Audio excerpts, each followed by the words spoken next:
All right, hello everybody. Back here again with Tanner. Nice to Uh, nice to be here. yeah.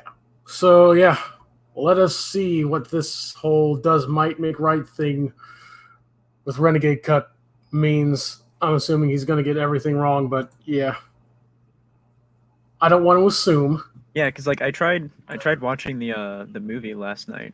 Well, I did watch the movie, but I tried watching the movie and trying to look for like any message that would even be saying that might makes right in the show, Yeah, and I couldn't really find a way to justify that position, or at least that the it's show justifies it. it's literally the exact opposite of what Kenshiro is trying to be.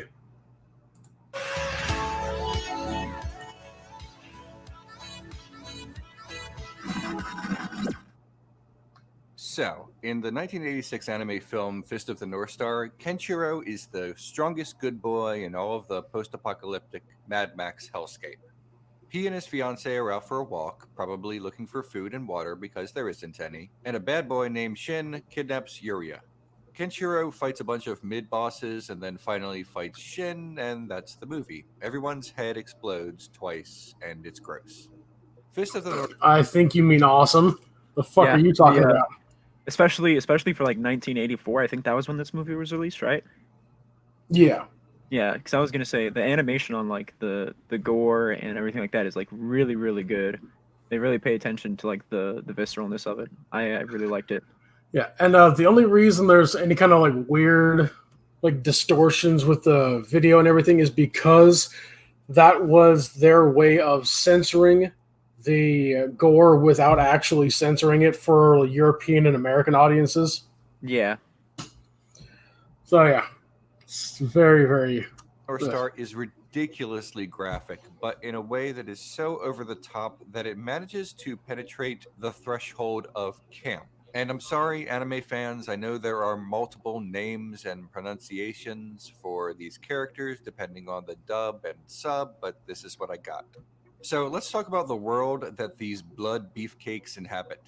Due to a misunderstanding of the term, some would label the current state of humanity in the film as that of anarchism, but that is not what anarchism means. See, anarchism actually means horizontal leadership or without leaders, not without laws. Well, yeah, yes, everyone knows. Okay, most people know anarchy to be complete and utter lawlessness. So when people say anarchy, they're using the colloquial term. They don't mean political anarchy. yeah, and even if they're, and I don't, political anarchy is still even then a bit of a weird term because you cannot exactly have laws without having somebody to enforce them, and to enforce them, they have to be somewhat above the others. Yeah, there has to be Or some. by others, I mean the people that are not enforcing the law. Mhm.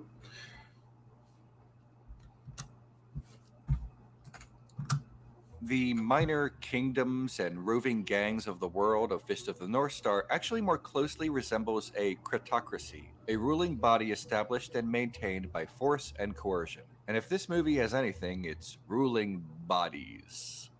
All right, mood whiplash time. Historically, many of the worst regimes to ever blight the earth or regimes that committed war crimes only contain some qualities of a cretocracy due to their origins. Ferdinand Marcos was democratically elected as an idolized figure of the resistance against the Japanese in World War II. He also silenced the media in the Philippines, used violence against his political opposition, and was one of the worst human rights abusers of the post World War II 20th century. Robert Sure, what does this have to do with Fist of the North Star? Yeah, I'm wondering where he's going to bring it in exactly. Mugabe was elected with great popular support. He was also responsible for ordering massacres of his own people in Zimbabwe. Adolf Hitler was elected into power in 1933. While Nazi Germany certainly used a great amount of force to maintain power, that's not how it achieved power. A cretocracy is perhaps both So violently pause it real quick for achieved, me. Hmm. Nazi Germany specifically isn't exactly a great example of a cretocracy, however he pronounced it. Um, Mainly because there wasn't really within Germany a lot of resistance to what Hitler was doing. yes, people understood that what they were doing was wrong, but if you look at specifically as a extremely specific example, the death marches that went on towards the end of World War II, tons of civilians actually joined in at throwing stones at naked or near naked Jews and killing them. And this was literal civilians, people who hadn't been in the military, people who didn't work for the government. So in Germany, exactly, there wasn't really a lot of opposition to what was going on. Therefore, it couldn't really have been a critocracy because they weren't using force to ensure their own power. Like the only way I can understand him slightly going from the more coercion angle because, state using propaganda to manipulate its people, but Yeah. That's not really what cratocracy sounds like, at least the way he's describing it. Yeah, the way that he described it sounded to me more like with force.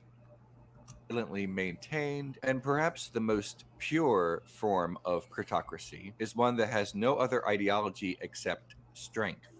Revolutions that begin violently and then establish a government that commits violence is not necessarily a critocracy either, because it both maintains power in other ways and has an ideology beyond violence. The term critocracy was popularized by 19th century Russian philosopher and anarchist Peter Kropotkin. In his book, Mutual Aid, he denounced violence and coercion as a means of maintaining power, saying, "In the animal world, we have seen that the vast majority of species live in societies, and that they find in association the best arms for the struggle for life. Understood, of course, in its wide Darwinian sense, not as a struggle for the sheer means of existence, but as a struggle against all natural conditions unfavorable to the species. The animal species in which individuals struggle." Good God, I thought he was done. What the fuck is this? What does this have to do with Fist of the North Star? So I maybe see where he might be bringing this in. So like at one point he said like a pure critocracy. Maybe he's going to say that like the Fist of the North Star world is a pure critocracy, and that might makes right in the world, or at least might makes the leaders or the people who are able to do the most, or at least control the most people. I don't exactly know, but I can see a little bit where he might attempt to bring it in. But even if he does, sure, that's what the world is like, but that's not the message we're being sent by the show. Yeah, Dr. Crow sums it up right here. Yeah. Jesus Christ, man. Be more concise with your quotations. Has been reduced to its narrowest limits, and the practice of mutual aid has attained the greatest development, are invariably the most numerous, the most prosperous, and the most open to further progress. The unsociable species, on the contrary, are doomed to decay. In Fist of the North Star, we see how a true critocracy would work, or not work. Everyone's head literally detonates, and it tells us a lot about the usefulness or uselessness of strength as a virtue unto itself. A trait without a goal except to perpetuate itself is not much of a virtue at all. We see this actually addressed in the film, so points for that. Following a vacuum in power. So what is the point of this video then? If you acknowledge that the movie says no, like might makes right is not a good thing, then why are you asking this question? And like even if he were to in the future make an argument such as that the film, so like I think that he is going to push the ideology of critocracy upon the, I don't remember the guy's name. I only watched the movie once last night, but the guy who Ken ends up fighting in the very end, maybe he's going to say that man represents critocracy, and Ken represents. You can go on. What was the name of the guy? You're talking about Ra, right? Yes, Ra. Yes. He's maybe going to say that Ra represents critocracy, and say that Kenshiro represents the ideology that strength without any sort of knowledge or wisdom is useless. And he can't exactly say that Fist of the North Star, at least the movie, if he goes with that argument, endorses critocracy, because in the end they both kind of tie. Neither of them kills the other. Granted, Ra would have, but I think Ra's mindset very much switches from that of a what would be the right way to say it? More going from a cratocracy to more of a political anarchy. Well, I mean, in the very, very end, like whenever he spares Kenshiro, he kind of more comes to the realization that strength itself isn't useless without wisdom. He realizes what Kenshiro is trying to do and what Kenshiro's place is. He becomes wise to Kenshiro's struggle and what he's trying to do with, bringing back plants with his would we call her his wife since they never actually got married? I don't think. Eventually they would, but at this point, just fiance. Yeah, so fiance. Like he's trying to bring back the whole world with his fiance, by growing plants and stuff. So I mean, I think the leader of the critocracy even switches to being not I don't know how to use the word with like multiple different variations, but he switches from the mindset of liking critocracy to something different. That's what I'm trying to say.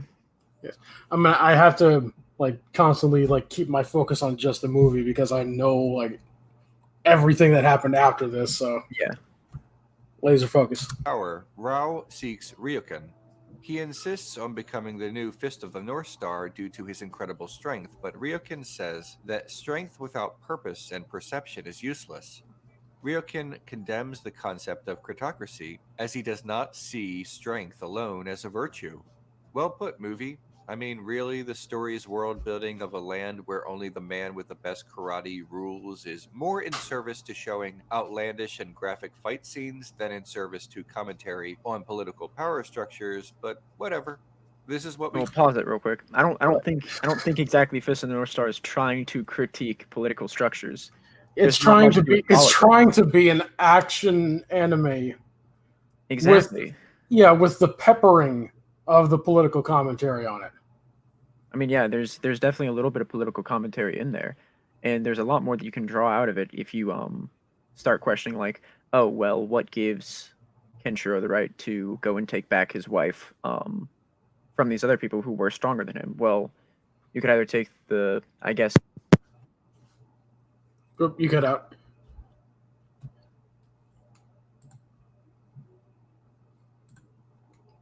Still there, Tanner? Okay, so yeah, what I think Tanner was trying to say was like, yeah, well, you can look deeper into the Fist of the North Star and find good like messages to take away, like what Renegade Cut here is saying, that like pure might to as a form of rule is not a good thing. Your might has to have purpose towards a specific goal as opposed to just being an end to itself. But yeah, that was basically what I was going to say. Okay. My mic got unplugged. It doesn't slot into my laptop very well, so it comes unplugged pretty easily. Okay. But yeah, like that's what the Fist of the North Star. He admitted twice that that's what Fist of the North Star is saying. So what is the point of this video?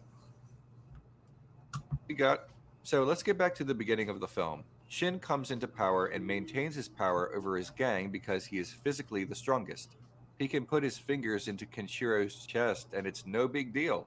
His mastery of martial arts and impossible bodybuilding physique in a time of food scarcity. That's just a design choice. Why are you bringing that up? Well, I mean, it is something, but I don't know. We don't at this point, to my knowledge, we don't even know how long they've been in this situation. It just the nuclear holocaust just happened. Maybe exactly. So the fact that they still have huge bodybuilder physiques would make sense because they haven't had the time for their muscles to atrophy yet. Mm-hmm. Presses or frightens his people enough to call him leader, and for his in the manga and the anime, there was a giant purple man named Devil Rebirth who was 100 feet tall. He was just hanging out in a prison that Kenshiro had to kill. So yeah, regular guys being muscular in this world is not the craziest thing that's happened. Yeah, in this world, it seems very much like the logic is that humans are way obviously more resilient and more powerful than they ever could be in real life. Oh, absolutely. Even the most bog standard dudes on the planet can do what we would consider superhuman feats. Yeah, exactly. The show very much is humans are not our humans. At least they don't have the same exact, limits as humans in our world. It's with a lot of anime. You basically have these people who are human in looks, but in physical feats and what they're able to actually pull off. They generally become superhuman just because that allows for a lot of different, more interesting stories. His power to be affirmed. The first action we see Shin accomplish is the kidnapping of Kenshiro's fiancée, Yuria. Remember violence and coercion? First, he assaults Kenshiro. Violence. Then, as a means of making Yuria compliant, he tortures Kenshiro until she agrees to come along quietly. Coercion. Throughout Kenshiro's quest to rescue her, he encounters others who have exercised strength based gangs and small governments. Rao has amassed an army largely through violence and through a cult of personality centered around his physical abilities. As this happens, the audience might conjure the phrase, might makes right. The notion associated with the phrase is that a society's view of morality is determined by those currently in power. If Shin is in a leadership position, and Shin uses violence to get what he wants and to keep his underlings alive, then violence is moral to them. And anything resembling mercy, pacifism, or diplomacy is a sign of weakness. This might sound ridiculous, of course, but on a broader scale and in a less aggressive context, this has some validity as it relates to real world governments. A government determines what is law, what is allowed, and this official stamp of approval. I just want to say this guy has the perfect face of me listening to Renegade Cut. Yeah, so I agree obviously that governments make laws, but there are might does not make right obviously in real life, and might doesn't make right even in the Fist of the Yes. North Star version. So I recently today actually I learned that there are people who believe that rights don't exist as a thing whatsoever.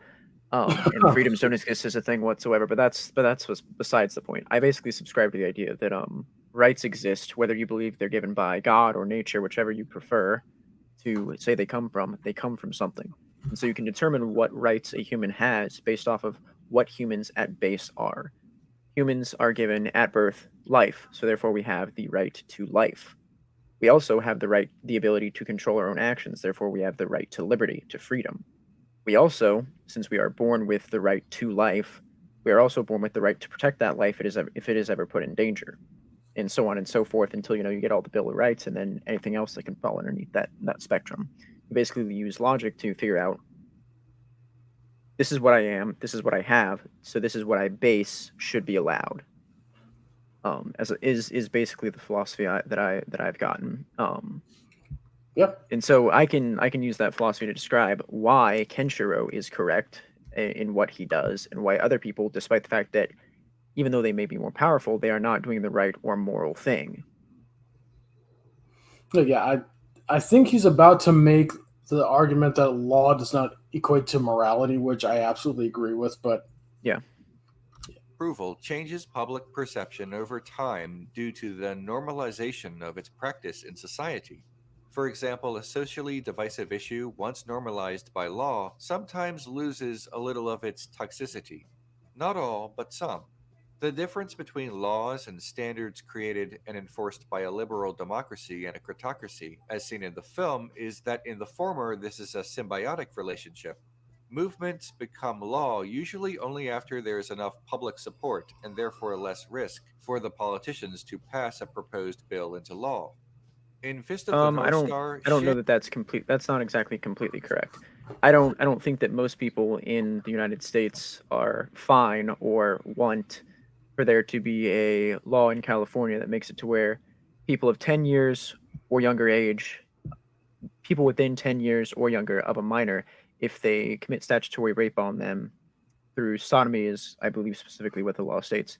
I don't think most people believe that those people should not be required to go on predator watch lists and things like that, literal sex offender lists. I think California has a law like that where it's basically say that a 24-year-old has a young boy or a young girl suck his penis. That's what sodomy is. Um, that person is not required by law to go onto a sex offender list. It's honestly awful and terrible, and I think that the law was passed before there was any sort of support for it whatsoever by the general public. yeah, for him to believe that all laws on the books right now have to be passed through and judged by the people is incredibly naive. Yeah, I don't remember where it was exactly that I read it. It was either in a history class or a psychology, my bad. Either in a history or a psychology class. But it said something, it asked the question, there was like a multiple choice question that asked what generally changes in a society first? people's beliefs on a subject or the laws around a subject. And I assumed it would be, people's beliefs around a subject, especially in like a democracy, would change first, so therefore laws would then be implemented. The correct answer though for that college class was apparently that the laws tend to change first, and then from there the viewpoints of most people tend to change. So he could have some conflicting information, and like I said, I don't exactly remember where I found that statement, but it's one that I remember from some sort of class that I had taken. Well, you gave as many citations as he did, so Yeah. And other physically imposing men exert their will purely through force, regardless of popularity. In fact, it is this force that solidifies popularity, not in the man's ideology or character, but in ability. Shin's men do not follow him because he has good ideas. It's not that they elected him leader, they are just not as powerful as him, and they have no choice. well, now hold on, because we don't explore that facet to my knowledge, Yeah. at least not in the movie. yeah, not in the movie, but in the I have to go through to the Yeah. In the thing, he established what is called the Southern Cross Metropolis, a fully functioning city with food and water. Like the apocalypse just happened, and in under 3 years, he has a gigantic city at his disposal with all of the necessities that humanity would ever need. Like Yeah, no to support one, an army like we see, he'd require said things, Yeah. obviously.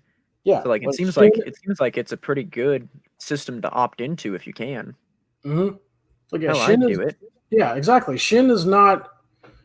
I mean, in one of the episodes I was just watching, people were lining up to volunteer to be part of Rao's army because they were offering them food and water, reliable source of food and water. Yeah, it seems like a good deal to take, especially Yeah. in this post-apocalyptic scenario.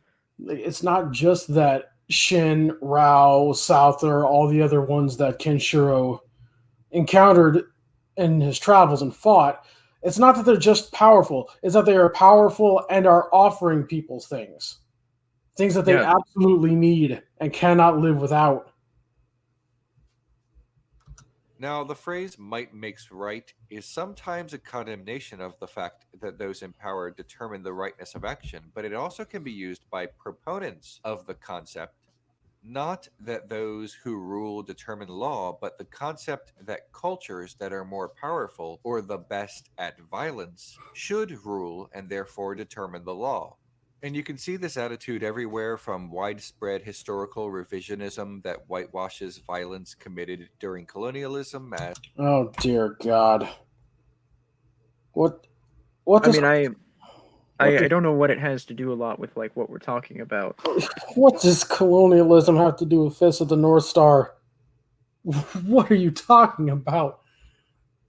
I mean, like I agree with him that there is a lot of whitewashing of like violence against like historical violence and stuff like that, where it's generally like, oh, white people were or Europeans or Americans were the aggressors in wars and things like that.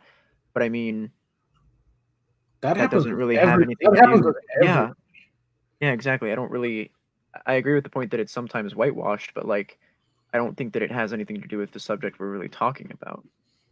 I mean, if we're going to talk about whitewashing historical things, they just made it so that I think one museum, I believe, on the East Coast removed all of their artifacts like shrunken heads because they didn't want people to get the wrong idea about certain African tribes. Like everybody does that shit. Everybody likes to ignore the less than favorable aspects of their past. Yeah, can you go back like Every culture does that. 35 seconds? I want to listen to that again and see if it'll make a little more sense if we listen for a little while. that those in power determine the rightness of action, but it also can be used by proponents of the concept, not that those who rule determine law, but the concept that cultures that are more powerful or the best at violence should rule and therefore determine the law.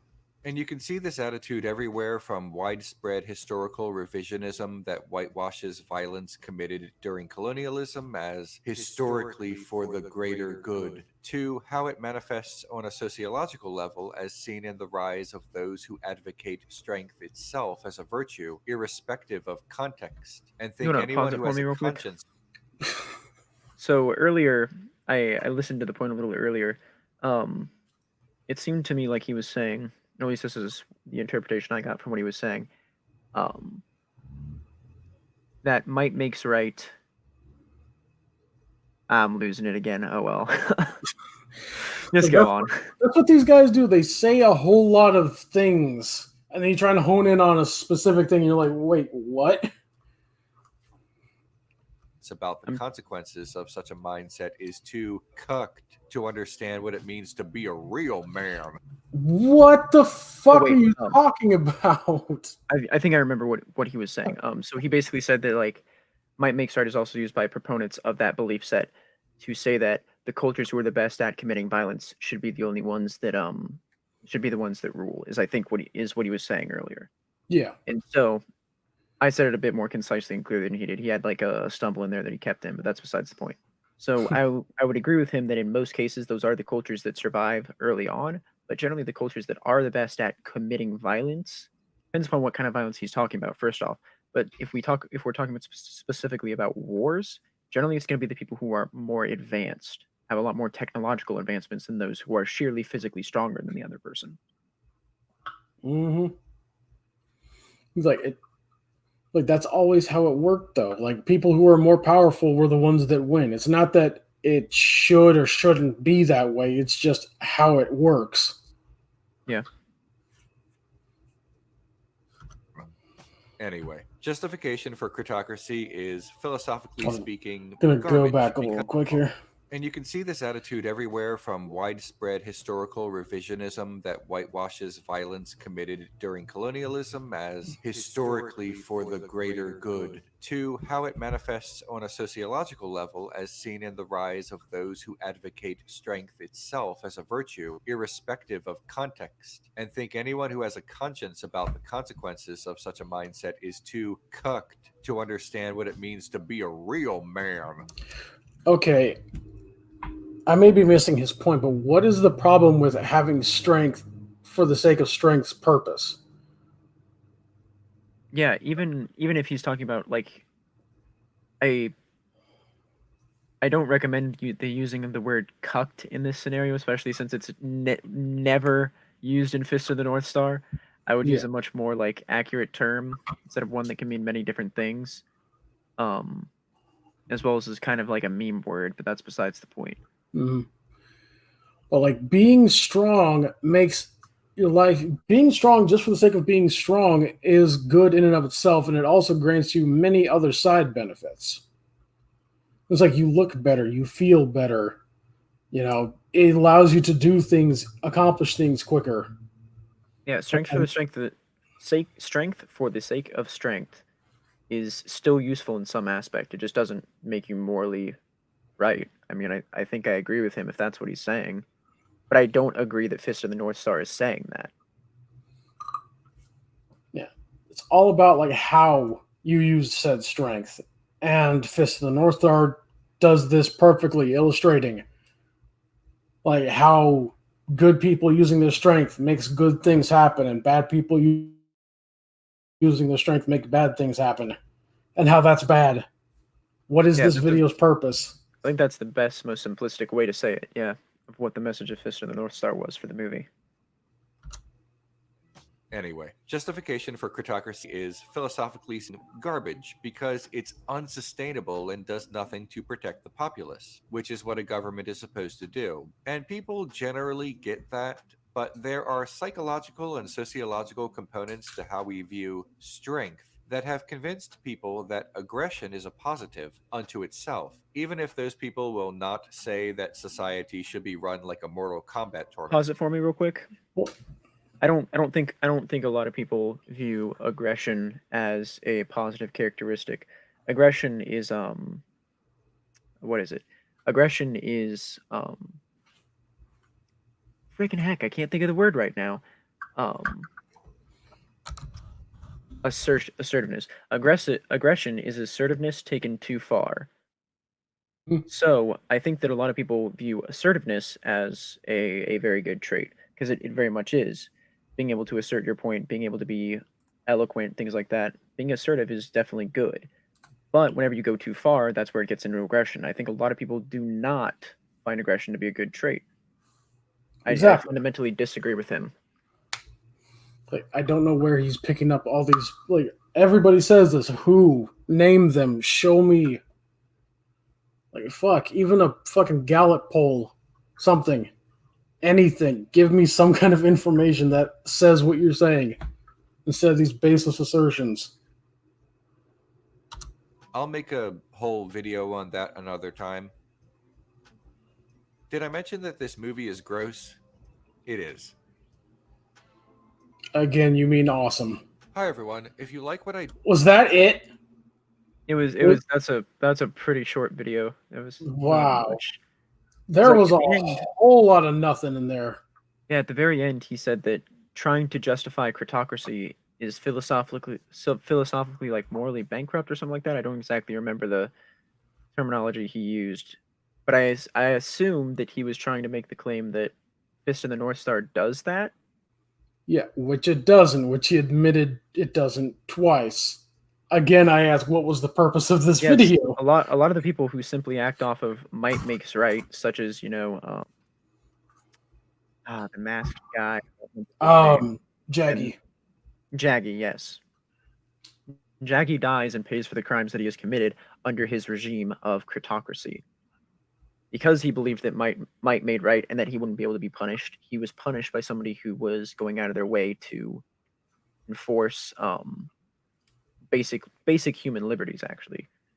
And then in the case of the Fist of the South Star, he ended up being killed for kidnapping somebody and taking away their freedoms.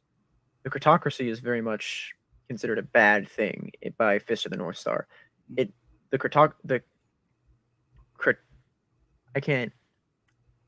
don't know the word. Cratocracy? Weird. No, yeah, because like I'm trying to use it like in a different form, like as like what the viewpoint itself. It's weird. I'll just try and use it a different way.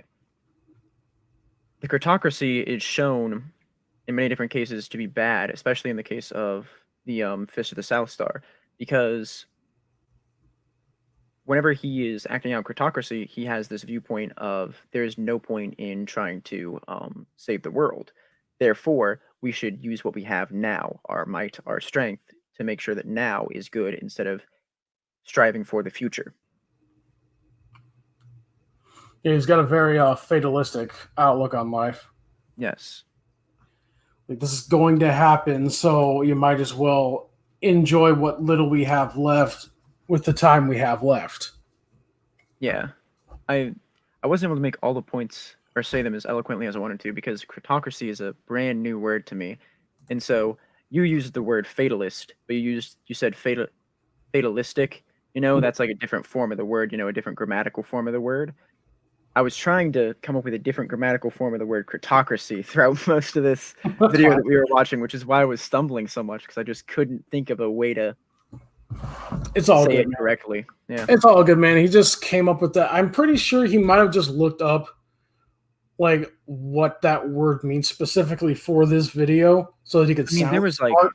barely any of this video was even talking about Fist of the North Star specifically. Like at one point he went on like a 2 to 3 minute 2-ish minute tangent about the person who had those quotes and things like that. Yeah, straight up. Yeah, like 2 minutes out of this 9-minute video was a quote from a guy from another guy's book. And then talking about like critocracies in real life, which weren't even critocracies in most cases. Yeah, most of those were totalitarian dictatorships. Pretty much, yeah. I was expecting more. I was also expecting it to be longer. So was I. But good God. All right. Well, I don't really have anything else planned for that. It was a lot shorter of a stream than I was expecting. Yeah, I can't think of... Oh, hey. Joseph King's in the chat. What's up, man? How you doing? Hey, Joe. How you doing? What's this say? Any virtue in excess becomes vice. That's why self-mastery is key. Yes, exactly. Yeah, that was the point I was making with being assertive. If being assertive is the virtue, being not assertive enough means that you are meek or meager. Um, but then being too assertive generally goes into being aggressive and things like that. And aggression can even come out from being, too meager. Say you don't express your opinions or your thoughts or your beliefs whenever you should. Generally, occasionally that will come out as like a burst of aggression. It's yeah. Like Virtues are good. You should be not being able to regulate it properly, and it just exactly explodes out. Yeah. Speaking of that, exactly. There was a movie that I had watched a little bit of with my family called Onward. That is exactly what happened was with one of the characters in the film, and the film says that it's like a good thing that the character is like super aggressive towards people and doesn't say anything ever to anybody, and then has bursts of aggression. It was super.